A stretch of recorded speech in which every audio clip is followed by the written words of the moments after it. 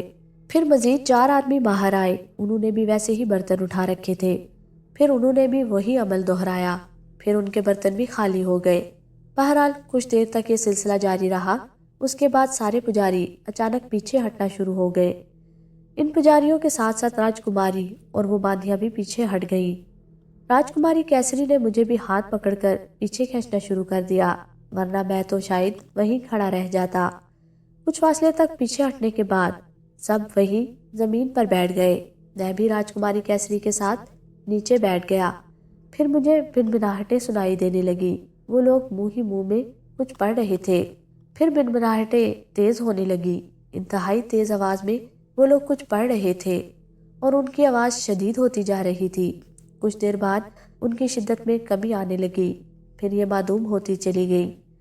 کماری کیسری کی آنکھیں بند تھی اور وہ بھی منہ ہی منہ میں کچھ بڑبڑا رہی تھی۔ بڑا سحر انگیز ماحول تھا یہ، انتہائی پراسرار۔ پھر یہ بنبناہٹیں بند ہو گئی۔ کچھ دیر خاموشی کے بعد میں نے دیکھا کہ اس بڑے دروازے سے کچھ لڑکیاں اور اندر داخل ہونے لگی اور وہ سامنے کی طرف آ گئی تھی۔ انہوں نے عجیب سی انداز میں ساڑیاں بدن پر لپیٹی ہوئی تھی۔ پھر انہوں نے رقص کرنا شروع کر دیا، لیکن یہ رقص سازوں کے ساتھ ساتھ ہو رہا تھا۔ البتہ یہ دوسری بات ہے کہ ساز یا سازندنے کہیں نظر نہیں آ رہے تھے۔ بہرحال کافی دیر تک یہ رقص ہوتا رہا اور اس کے بعد وہ اسی طرح دوڑتی ہوئی واپس چلی گئی۔